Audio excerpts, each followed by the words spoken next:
오늘은 동아시아사 원격 수업, 주제는 25번째, 네, 25번째 주제, 서양 세력의 침략과 동아시아의 개항입니다. 그래서 오늘은 우리가 간단하게, 청나라의 개항과, 그 다음에 밑에 보면 일본, 그 다음 베트남, 조선의 개항을 주도적으로 한번 쭉 살펴볼 겁니다. 니들이 잘 알고 있듯이 조선의 개항 같은 경우에는 강화도조약 우리가 다 배웠죠. 그걸로 인해서 개항이 된 거고, 몇몇 친구들은 알고 있을 건데 청나라 즉 중국 같은 경우에는 영국에 의해서 거의 강제적 맞죠? 강제적으로 개항을 하게 됩니다. 개항이라는 말은 우리가 한국사에서도 배웠기 때문에 생략을 하도록 하겠습니다. 자, 먼저 우리가 수업 들어가기 전에 한번 봐야 될 표가 있는데, 이거 아닌데, 잠시만. 어디죠? 올라가 봐야 되나? 잠시만요. 어이구야. 사진 자료. 여기 있습니다. 자, 우리가 잠깐 봐야 될 부분인데, 이거 좀 잘리지? 잠시만요. 오, 너무 크다, 씨. 잠시만요. 자, 좀 줄여줄게. 이제 좀 보일 겁니다. sorry. 자, 여기서 보면, 기존의 이 청나라와 영국의 무역의 형태를 좀 살펴볼 필요성이 있습니다. 지금 보면 왼쪽에 여기 편무역이 있죠. 이 무역 형태가 일반적인 그 아편 전쟁의 원인이 된 그 상간무역 전에 그 무역입니다. 여기서 보면은 영국의 그 동인도 회사에서 주로 이제 무역을 담당하고 청나라는 광저우에 여기 공행이라는 상인 집단을 둬가지고 이렇게 무역을 담당하는 그러한 업무를 줬단 말이죠. 근데 이제 무역에서 문제점이 뭐냐면 이 편무역의 문제점은 항상 영국이 적자입니다. 무역이 적자야. 그럴 수밖에 없는 게 이 영국 애들이 이 당시에 차 마시는 그런 게 습관이 돼 있다는 거죠. 니들도 요즘에 커피 잘 마시잖아. 비슷하게 차 마시는 게 습관화돼 있기 때문에 이 당시에 이제 비단, 도자기, 청나라, 중국의 이러한 물건들이 값비싼 거거든요. 이게 이제 영국이라든지 이쪽에서 수요가 많아지다 보니까 영국이 무역을 하긴 하는데 항상 뭐야? 이 은혜, 돈이죠. 지금을 치면 유출량이 엄청나다는 거죠. 그 영국이 이거를 심각하게 고민하다가 고안해낸 방법이 당시 영국의 식민지였죠. 여기에서 아편을 만들어가지고 이 아편을 청나라에 밀매하는 겁니다. 이렇게 은이 주주 돌아가지고 결국에는 영국이 이 삼각무역에서 보면 큰 흑자를 남기게 됩니다. 무역 흑자로 돌아서게 된다는 거죠. 반면 청나라는 뭐 은도 유출이 심하게 되고 그리고 이 아편이 마약이기 때문에 심한 경우에는 나라 일을 하는 행정 공무원들 있죠. 그 관리들까지 아편 흡식하는 그런 풍습이 팽배해지게 되면서 여러 문제점이 발생하게 됩니다. 자, 그런 과정에서 아편 전쟁이 일어나게 되는데 자, 먼저 문제점은 이 영국 애들이 불만을 가질 수밖에 없는 그러한 무역 구조를 가지고 있었다고 볼 수 있겠죠. 어디가 바로 청나라에서 이 공행이라는 요건 예전에 선생님이 잠깐 설명했었는데 이 공행이라는 거는 이 외국과 이 교역을 담당하던 상인 집단입니다. 그래서 여기에 청나라 정부에서 많은 특권을 주었다고 얘기했죠. 그래서 이 공행을 통해서만 외국 상인들, 특히 영국 상인들도 이런 제한적으로 무역을 할 수 있게 된다는 겁니다. 그래서 어제 내가 방금 얘기했듯이 이 무역 적자가 심화됩니다. 그래서 영국이 생각해낸 방법이 뭐라 그랬죠? 중요합니다. 아편을 밀수출하게 되죠. 그러면서 아편 중독자가 급증하게 된다는 그런 결과가 나타나게 되고 아까 표에서 봤듯이 청나라의 그 많던 은들이 외부로 유출이 됩니다. 그리고 이와 관련해서 청나라 정부의 재정도 악화되는데 질문 하나 해봅시다. Why? 왜 청나라의 재정이 악화될 수밖에 없다. 은의 유출이 바로 이 당시에 은경제 체제가 보급이 이미 되어 있는 상황이거든요. 그렇죠? 명나라 때부터 해가지고 세금을 뭘로 냈지? 그렇지.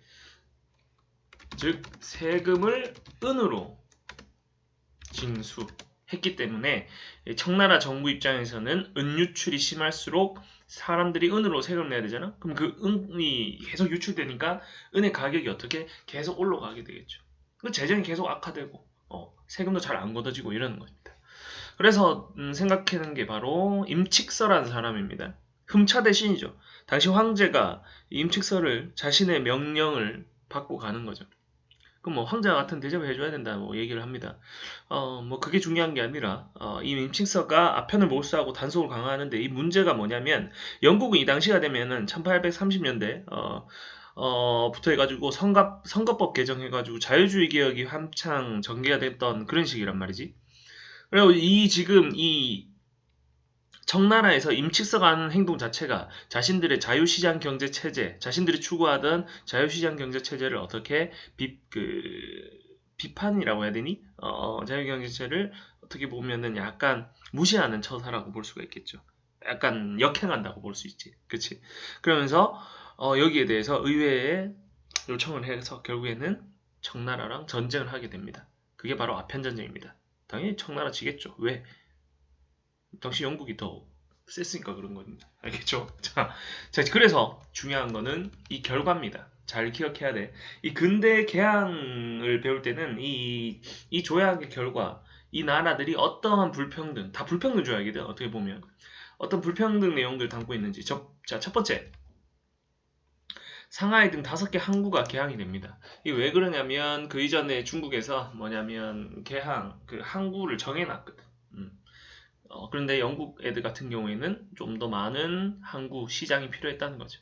그 다음에 그 유명한 홍콩이 여기 때 활양이 됩니다. 할양은 뭐냐면 나눌 할자에 사양할 양인데 땅 물건 등을 한 부분 떼어서 남에게 넘겨준다는 뜻입니다. 그 다음에 가장 큰 문제가 됐던 공행을 폐지한다. 즉 불평등이라는 거죠. 알겠죠? 바로 그 조약이 난징 조약입니다. 니들 몇번 어디냐? 선생님이랑 작년에 간 애들 있죠? 난징이 지금 그 상하이 우리 가봤잖아. 상하이에서 조금만 더 약간 왼쪽으로 가면 있습니다. 그 다음에 이후 추가 조약들을 체결하게 되는데 영국이 결국엔 추가 조약에서 영사재판권 잘 알고 있는 치해법권과 체해국 대우를 인정하게 됩니다.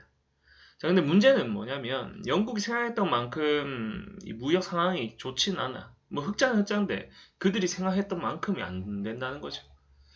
그래서 이 영국이 이 에로호 사건이라는 이것도 웃겨요.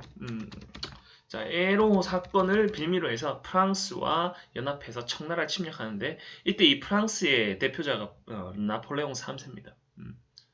이때쯤 맞을 겁니다. 시기상 보면 맞습니다.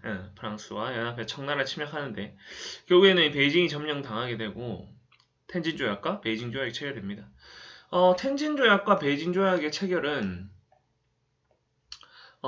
좀 봐야 될 부분이 이 추가 항구 개항 뭐 그건 당연한 얘기죠. 내륙을 좀 더 진출하게 됩니다. 근데 선생님 나중에 수업 들어가게 되면 다시 지도를 보여줄게요.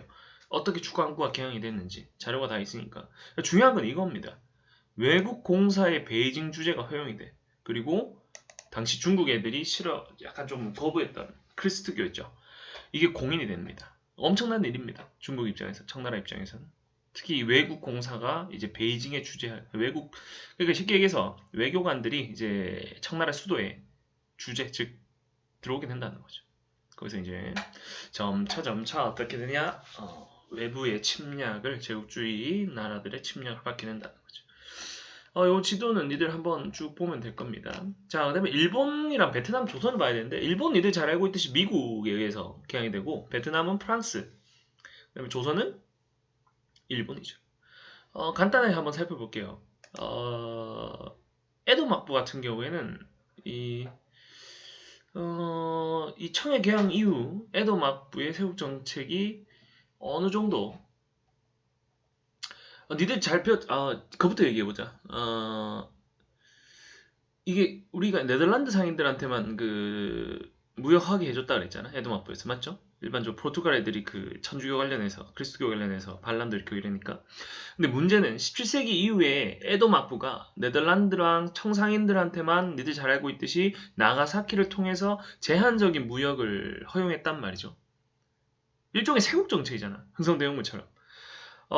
근데 이제 약간 막부의 그 정책이 약간 바뀝니다. 왜냐면 주변에서 청이 아편전쟁에서 패배했다는 소식을 듣자마자 에도 막부가 서양과의 무력 충돌, 서양의 우수한 무기, 그 전술들 받겠죠. 들었겠죠. 봤다기보단 맞아.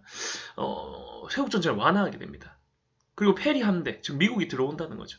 그래서 이때 미일 무슨 조약? 화친 조약이 체결됩니다. 한국해안과 좀 이따 볼 거야. 여기 보면은 살짝 나와 있는데 시모다, 하코다대 이외에 이러한 한국해안과 최해국 대우가 인정이 된다는 거죠. 알겠니? 최해국 대우는 설명 안 해도 되겠죠? 안 해도 되겠지? 자, 그 다음에 이제는 미일 수호 통상조약이라는 게 또 체결돼요. 1858년에 좀 길죠? 적어줄게요. 통상조약. 1858년에 체결이 되는데, 자, 이 미일 수호 통상조약에서는,